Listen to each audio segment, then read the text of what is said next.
sommes le 10 janvier 2009! Désertez la boule! Comme Yul Brynner! De Yul Brynner! À Brynner! OK, on continue les émissions, on continue les courts-métrages!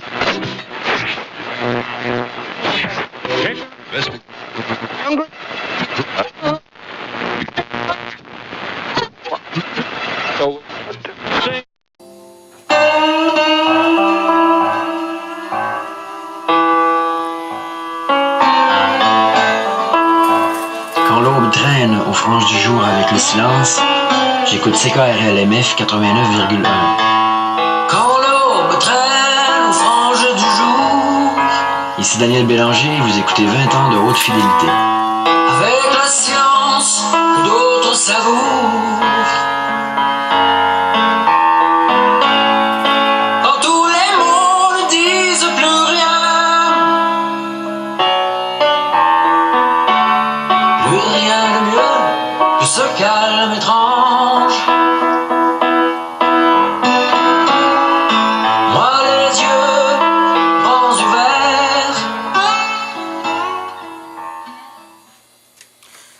J'écoutais ça, puis c'est bon, hein? Grand personnage. Alors, une variation sur Gaston Miron. Lui a écrit « Moi, le forcené magnifique » et j'ai enchaîné avec le reste. Moi, le forcené magnifique, le rebelle modèle, à 1000 pièces dispersées à travers les morsures de la vie. Moi, le vivace, moi, le loquace, moi, le dessoufflé, reculé du monde, absent du nombre, réfléchissant dans l'ombre, entre la poussière et les cendres. Moi, moins 20 sous décembre, moi, vers eux, je recule. Et le forcené magnifique est extrait du Foyer naturel de l'homme rapaillé, bien sûr, du grand Gaston Miron.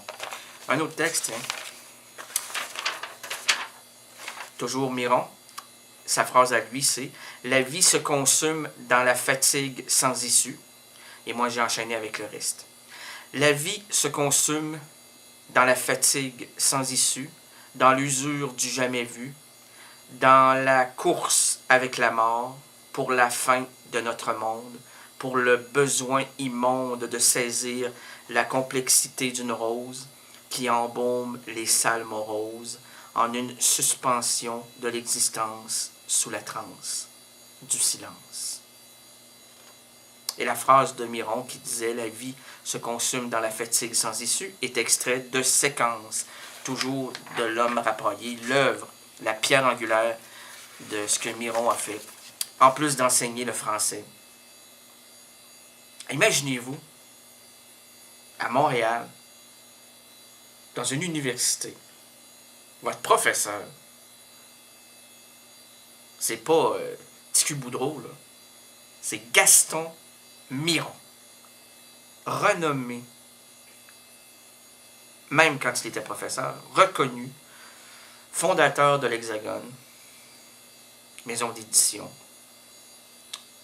Et